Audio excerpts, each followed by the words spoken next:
بسم الله الرحمن الرحيم الحمد لله رب العالمين والصلاة والسلام على أشرف الأنبياء والمرسلين نبينا محمد وعلى آله وأصحابه أجمعين وبعد السلام عليكم ورحمة الله وبركاته. Que la paix soit sur vous ainsi que sa miséricorde et ses bénédictions. Mes frères et mes sœurs, quelle belle religion que l'islam. Quelle belle religion que l'islam. En effet, Allah nous dit dans son saint livre, dans le sens des versets, sauf ceux qui viendront à lui le cœur saint. Illa man atallaha biqalbin salim. Il nous dit dans un autre verset, alladhina amanu wa tatma'innu qulubuhum bi dhikrillah. Ala bi dhikrillahi tatma'innu al-qulub. Il nous dit dans le sens des versets, ceux qui croient et qui ont les cœurs qui s'apaisent au rappel d'Allah, n'est-ce pas par le rappel d'Allah que les cœurs se tranquillisent? Il nous dit également dans un autre verset, Ya ayyatuhan nafsul mutma'inna, irji'i ila rabbiki radiyatan mardiyah, fadkhuli fi ibadi wadkhuli jannati. Ô toi l'âme apaisée, entre avec mes serviteurs, entre dans mon paradis. Donc à travers les trois versets que je viens de citer, nous voyons que Allah Azza wa Jal, dans son saint livre, il ne souhaite à l'être humain, à travers son attachement à l'islam, uniquement son bien-être.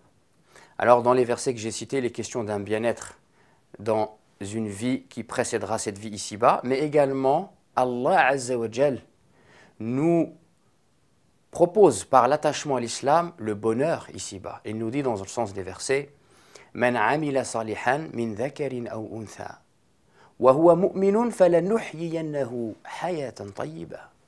Quiconque mâle ou femelle fait une bonne action tout en étant croyant, nous lui ferons vivre une bonne vie. Et la bonne vie ici, c'est la vie d'ici-bas. Donc nous voyons ici que l'islam, cette grande religion, n'a pour autre objectif uniquement le bien-être, le bonheur et la réussite de l'être humain ici-bas et dans l'au-delà. Mais ce que nous comprenons à travers ces versets, c'est que ce bonheur est avant tout spirituel. Ce bonheur est avant tout spirituel. Donc, si Allah Azza wa Jal souhaite notre bonheur, celui qui est notre ennemi commun à tous, Ash-Shaytan, Satan, le maudit, alors lui voudra bien évidemment notre malheur. Et afin de nous précipiter dans le malheur, Satan usera d'une ruse, d'une tromperie. En effet, Allah le qualifie dans le Coran comme étant le trompeur, al-gharour. Et sa tromperie consistera à faire croire à l'être humain que son bonheur est avant tout matériel. Et nous voyons aujourd'hui que les gens courent ici et là à travers le bonheur matériel, à travers l'argent, le plaisir d'essence, la notoriété, tout en oubliant l'aspect spirituel. Et ceci finalement ne fait qu'accroître leur malheur. Et même à ce malheur qui est créé par donc la course à travers le bonheur matériel, à travers cette illusion. Et cette course-là amène un vide spirituel. Ce vide spirituel crée chez l'être humain un mal-être. Et nous voyons aujourd'hui d'ailleurs beaucoup de gens se diriger vers des substances chimiques, des drogues, toutes sortes de produits pour essayer de combler ce vide spirituel. Or cela, bien évidemment, ne fait que créer du désespoir à leur désespoir. Afin d'illustrer ce que je viens de vous dire, je vais vous raconter une histoire qui est racontée par un célèbre prédicateur musulman. Et ce prédicateur musulman nous raconte, c'est du vécu, que lors de l'un de ses voyages au Soudan, il a rencontré un homme d'affaires américain très riche qui s'était converti à l'islam. Et lorsqu'il s'est entretenu avec lui, afin de lui demander qu'est-ce qui s'est passé pour qu'il se convertisse à l'islam, et cette personne lui a raconté que donc c'était un riche homme d'affaires américain, il avait énormément d'argent. Et une chose l'a frappé lorsqu'il est arrivé au Soudan, c'est qu'il a vu les gens faire la sieste là-bas. Donc les gens, de manière très simple, dans un pays chaud, à l'heure de midi, 1h, ils sortent dehors, ils ferment leur magasin et ils font la sieste, mais ils font la sieste devant leur magasin. Et cet homme-là éprouvait les plus grandes difficultés à dormir. Il utilisait des somnifères jusqu'à ce que parfois il était devenu insomniaque et il passait des nuits et des nuits, il n'arrivait pas à trouver le sommeil. Et lorsqu'il a vu ces gens vivre de manière aussi modeste, avoir cette nonchalance et avoir cette capacité à dormir et à oublier, il s'est dit, ces gens-là ont avec eux une chose que moi, avec tout l'argent que j'ai, je n'arrive pas à acheter. Et il a compris qu'en fait, c'était cette croyance en Dieu et cette façon de voir la vie et de voir cette vie comme un lieu de passage et de relativiser qui leur procurait cette tranquillité qui leur permettait de trouver le sommeil. Et donc, ça a été la cause par laquelle il s'est converti à l'islam. Voilà donc un homme qui a compris que le matériel dont il pouvait jouir ne lui était d'aucun intérêt s'il ne comblait pas ce vide spirituel, et il l'a donc comblé par sa conversion à l'islam.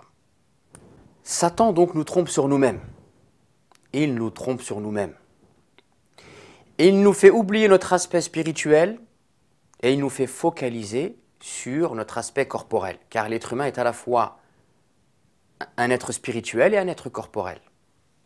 Et Satan, lui, nous fait négliger la partie spirituelle.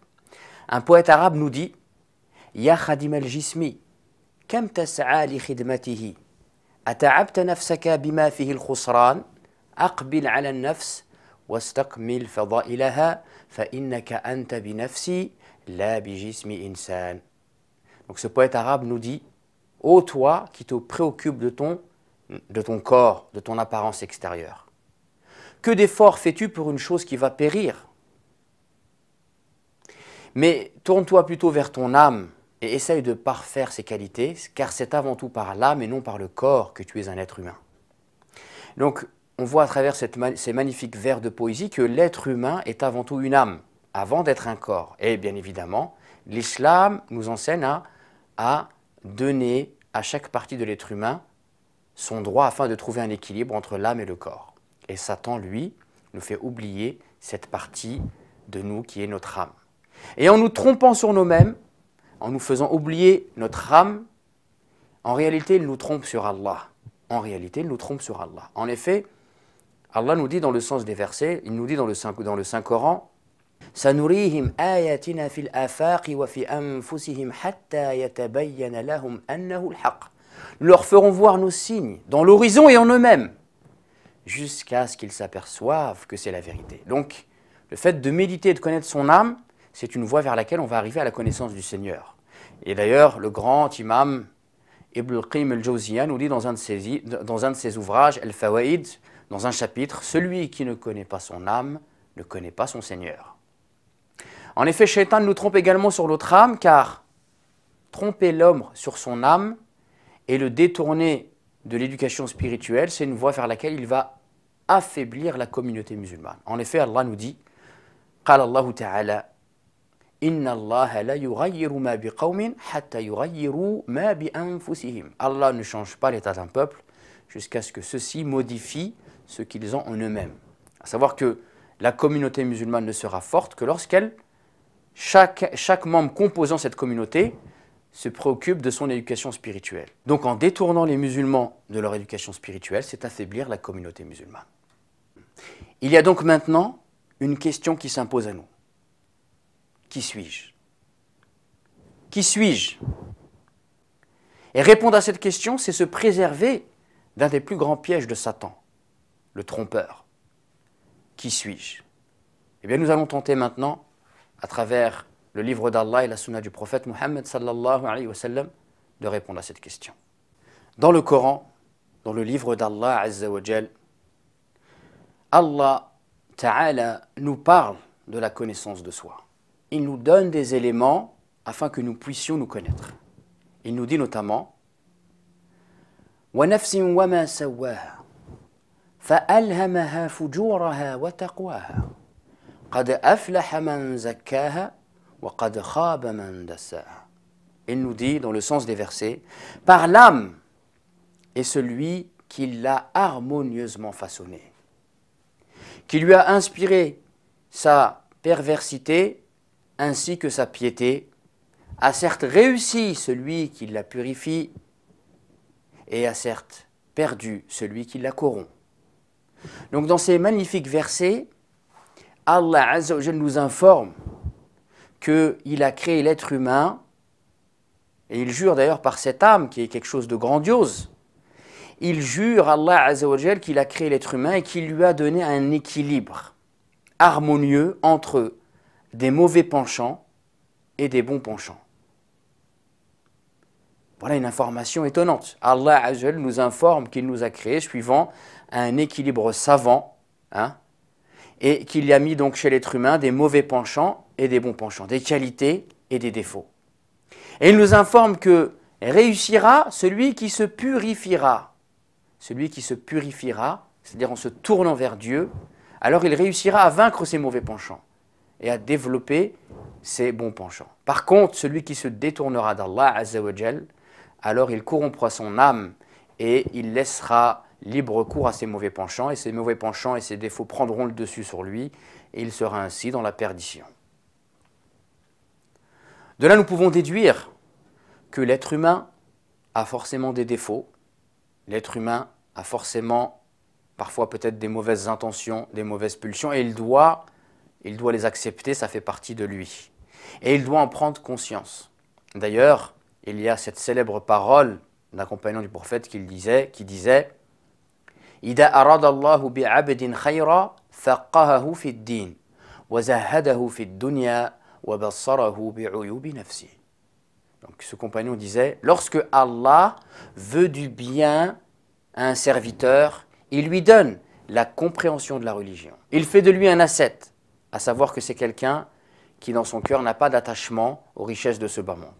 Et la troisième des choses qui nous intéresse, il l'éclaire sur les défauts de sa propre personne. Donc le fait d'être conscient de ses défauts, c'est en soi un bienfait d'Allah Azza wa Jal. Le fait d'être conscient de ses défauts, c'est en soi un bienfait d'Allah Azza wa Jal. Et par rapport à la conscience de ses défauts, il faut éviter deux extrêmes. Un extrême qui consiste à se voir sous l'œil de la perfection. قال الله تعالى قل هل ننبئكم بالأخسرين أعمالا الذين ضل سعيهم في الحياة الدنيا وهم يحسبون أنهم يحسنون صنعا. Allah nous dit dans le sens des versets, et donc il dit à son prophète de dire aux gens, dis, voulez-vous que je vous informe des plus grands perdants en œuvre le jour du jugement dernier? Voulez-vous que je vous informe des plus grands perdants en œuvre le jour du jugement dernier? À savoir que des gens vont venir le jour du jugement dernier, et ils auront œuvré, mais ce seront les plus grands perdants. Alors, voulez-vous que je vous informe des plus grands perdants en œuvre le jour du jugement dernier? Qui sont-ils? Ceux qui s'imaginaient faire le bien alors que leur effort s'est égaré. Ces gens-là s'imaginaient faire le bien et en fait ils ne se sont pas remis en question car ils se voyaient sous l'œil de la perfection. Moi je suis bien, j'œuvre. Et ils ne sont pas remis en question. Ils se sont surestimés. Ils n'ont pas accepté le fait qu'ils pouvaient se tromper, qu'ils avaient aussi des mauvais aspects, des mauvais penchants. Ils se sont vus sous l'œil de la perfection et ils se sont égarés. Et le diable les a trompés. Donc le premier excès par rapport à ces défauts, le fait de les négliger, de se voir sous l'œil de la perfection. Le deuxième aspect, قال الله تعالى قل يا عبادي الذين أسرفوا على أنفسهم لا تقنطوا من رحمة الله إن الله يغفر الذنوب جميعا. Donc Allah nous dit dans le sens des versets, ô vous mes serviteurs qui se sont fait du mal à leur propre détriment, ne désespérez pas de la miséricorde d'Allah, car Allah pardonne tous les péchés. Donc ici dans ce verset, Allah Azza wa Jal s'adresse à des gens qui justement ont pris conscience de leurs défauts et qui ont perdu espoir. Ils ont pris conscience de leurs péchés, de leurs manquements, et ils ont perdu espoir. Et ils disent, nous n'arriverons jamais à atteindre la piété, nous n'arriverons jamais à vaincre nos mauvais penchants. Et donc ils sont tombés dans le désespoir. Et ces gens-là donc ont pris conscience de leurs défauts, mais comme ils ne se sont pas tournés vers Allah Azza wa Jal, ils n'ont compté que sur leur personne, surmonter leurs pulsions, leurs défauts leur est paru insurmontable, et ils sont donc tombés dans le désespoir. C'est un autre excès. Et Allah les interpelle avec cette douceur, ô vous mes serviteurs qui avez commis des excès à votre propre détriment, ne désespérez pas de la miséricorde d'Allah. Certes, Allah pardonne tous les péchés. Par conséquent, la voie du juste milieu consiste à prendre conscience que forcément nous allons avoir des mauvais penchants qu'il va falloir combattre, nous avons une âme qu'il va falloir éduquer, et le succès consiste à se tourner vers Allah Azza wa Jal. Par conséquent, lorsque nous prenons conscience de nos défauts, nous devons impérativement nous tourner vers Allah Azza wa Jal. Nous devons impérativement nous tourner vers Allah Azza wa Jal. Et nous allons à travers plusieurs points, démontrer la grande importance pour l'être humain que de se tourner vers Allah Azza wa Jal. Le premier point, Allah nous dit dans le sens des versets, « Innal insana khuliqa halu'a » L'homme a certes été créé instable, inquiet. Lorsqu'on lui donne des choses, lorsqu'il subit des épreuves, il s'affole, et lorsqu'on lui donne des richesses, il devient avare. Et il nous dit Allah Azza wa Jal, sauf illa al-musallin, sauf les prieurs. Illa al-musallin. Et nous voyons donc que l'être humain ne peut sortir de cette instabilité et de cette inquiétude, de cette instabilité spirituelle et de cette inquiétude, que lorsqu'il pratique la salat. Et la salat, justement, a pour définition en langue arabe à la fois l'invocation, mais aussi la relation. C'est donc la relation avec Allah à travers l'invocation, à travers son invocation. Et donc nous voyons ici qu'il faut impérativement se tourner vers Dieu et établir cette relation avec lui par l'invocation, la prière, l'adoration, afin de sortir de cet état naturel, de cet état d'instabilité et d'inquiétude. Le deuxième point qui nous montre l'importance pour l'être humain de se tourner vers son Seigneur réside dans la parole du Très-Haut.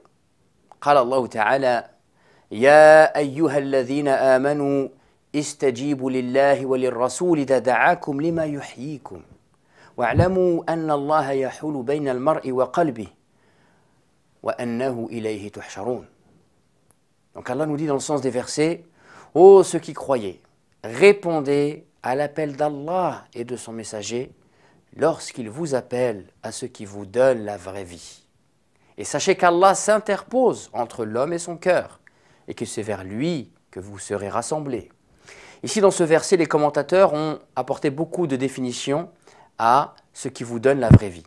Certains ont parlé du djihad, d'autres ont parlé d'autres éléments, mais nous pouvons regrouper tout cela dans un seul terme qui est « Ô ceux qui croient, répondez à Allah et à son messager lorsqu'il vous appelle à ce qui vous donne la vraie vie, qui est la foi. » Et nous voyons donc ici que ceux qui ne se tournent pas vers Dieu et qui se coupent de Dieu, en réalité sont morts spirituellement. Ils sont morts spirituellement. Et revivre spirituellement consiste à se tourner vers Allah Azza wa Jal et de répondre à son appel et répondre à l'appel du prophète Mohammed sallallahu alayhi wa sallam. La troisième raison qui nous prouve l'importance pour l'être humain de se tourner vers son Seigneur, elle réside dans la parole du Très-Haut. قال الله تعالى ولو فضل الله عليكم ورحمته ما زكى منكم من أحد ولكن الله يزكي من يشاء. Et si ce n'avait été la grâce de votre Seigneur et sa miséricorde, aucun d'entre vous n'aurait été pur. Mais c'est Allah qui purifie qui il veut.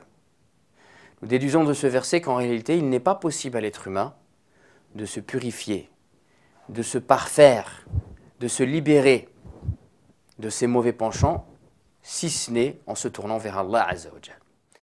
Un sage disait, Man tawahhama anna lahu waliyan awla min Allah qallat ma'rifatuhu billah. Wa man tawahhama anna lahu aduwan a'da min nafsihi qallat ma'rifatuhu bi nafsi. Ce sage disait donc, celui qui pense qu'il peut avoir un meilleur allié que Allah, alors il ne connaît pas Allah. Et celui qui pense qu'il n'a pas un pire ennemi pour lui-même que sa propre personne, sa propre âme, alors il ne connaît pas son âme. Et nous voyons ici que le plus grand danger pour l'être humain, c'est lui-même, et le meilleur allié pour l'être humain, c'est Allah. Donc, comment ne pas se tourner vers Allah, Azza wa Jal, lorsque l'on veut se purifier soi-même, en sachant que le plus grave danger pour nous-mêmes, c'est nous-mêmes. Toujours dans le chapitre de la connaissance de soi, à travers les versets du Coran, nous pouvons citer la sourate Al-Asr. En effet, Allah nous dit Wal-Asr, innal insana lafi khusr illa alladhina amanu wa amilu salihat wa tawasaw bil haqqi wa tawasaw bis sabr. Donc Allah nous dit dans le sens des versets, par le temps, et ici il jure, c'est un serment, par le temps, l'homme est en perdition, sauf ceux qui croient, qui pratiquent les bonnes œuvres, qui s'enjoignent mutuellement la vérité et qui s'enjoignent mutuellement la patience. Et ici donc Allah a juré que l'être humain allait être en perdition, sauf ceux qui allaient acquérir 4 caractéristiques. La foi, les bonnes œuvres, c'est-à-dire que les œuvres qui sont en accord avec cette foi, ensuite l'appel à cette foi et ensuite la patience dans ce chemin qui est semé d'embûches. Et ce serment qui émane d'Allah Azza wa Jal et qui est plus véridique qu'Allah en parole est à prendre au sérieux. Et ce serment est tellement important qu'il a fait dire au grand imam, l'imam Shafi'i, si Allah n'avait descendu comme preuve pour les gens que cette sourate, alors cette sourate aurait été amplement suffisante. Donc ce serment est grandiose. Par le temps, l'homme est en perdition. Et si nous réfléchissons et nous nous posons la question de savoir pourquoi Allah a choisi le temps pour jurer, pourquoi a-t-il choisi cette créature? Pourquoi n'a-t-il pas juré par le soleil, par la lune? Il a choisi le temps. Et cela est l'œuvre d'une grande sagesse de la part des plus grands des sages, qui est Allah Azza wa Jal. En effet, Allah jure par le temps que l'homme est en perdition. Et l'homme, en arabe, qui s'appelle al-insan, signifie celui qui oublie. L'homme, en arabe, signifie celui qui oublie. Et donc ici, Allah nous dit, par le temps, celui qui oublie est en perdition. Et donc en fait, l'oubli a pour résultat la perdition. Mais quelle est la cause de l'oubli? C'est le temps qui passe. Par le temps qui passe, l'homme est en perdition. Si on posait la question de savoir à quelqu'un qu'est-ce qu'il a mangé hier, il y a de grandes chances qu'il s'en souvienne. Mais par contre, si on nous pose la question de savoir qu'est-ce qu'il a mangé il y a un an, forcément il aura oublié à cause du temps qui est passé. Donc par le temps, la cause, celui qui oublie a pour destination la perdition. Pourquoi? Le temps qui passe. Et c'est pour ça qu'Allah a juré par le temps. Et nous pouvons déduire de cela que l'être humain, de par sa nature, oublie et a donc besoin de se rappeler, a besoin de rappel. Et d'ailleurs, l'un des noms du Coran est le rappel. Allah Azza wa Jalla a qualifié le Coran de rappel. Inna nahnu nazzalna dhikra wa inna lahu lahafidun. Nous, certes, c'est nous qui avons descendu le rappel. La descente ici, c'est la révélation. Certes, c'est nous qui avons descendu le rappel et c'est nous qui en sommes les gardiens. Et également, Allah Azza wa Jalla nous dit وَذَكِّرْ فَإِنَّ الذِّكْرَ تَنْفَعُ الْمُؤْمِنِينَ. Rappelle, car le rappel profite aux croyants.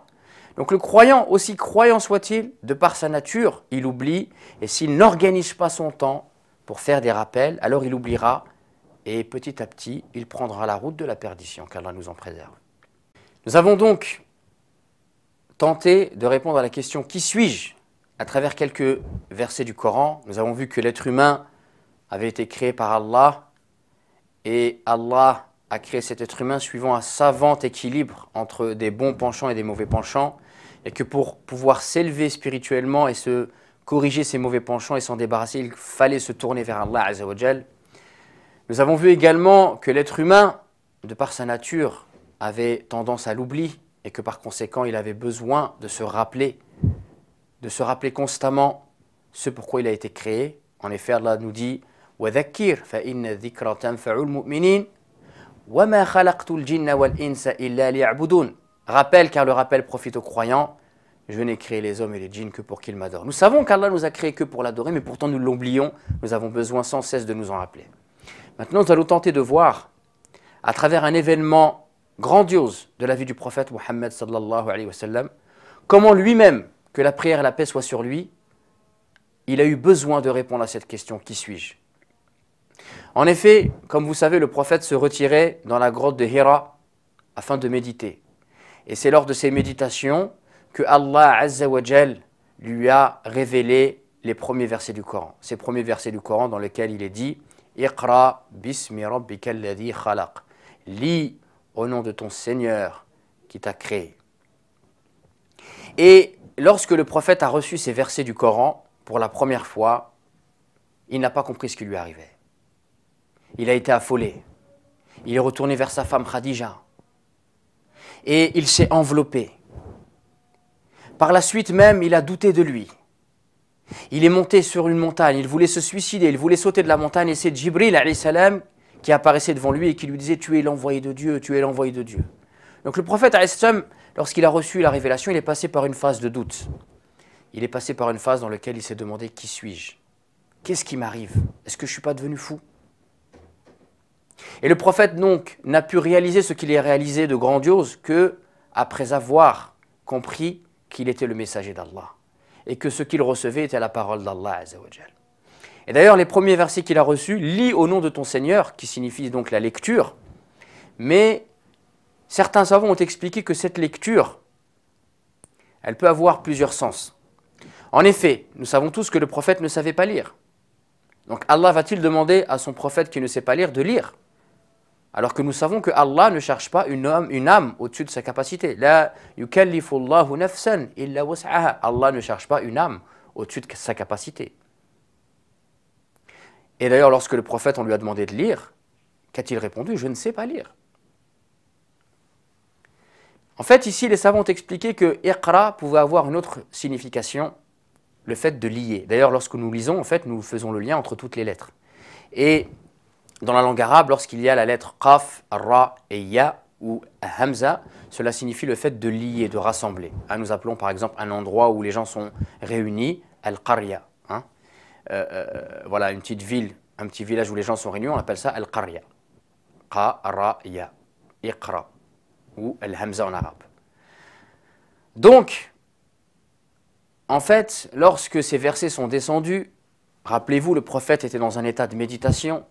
Il observait le ciel, la terre, les animaux, la nuit, le jour, le soleil, la lune, sa propre personne, les montagnes, les paysages.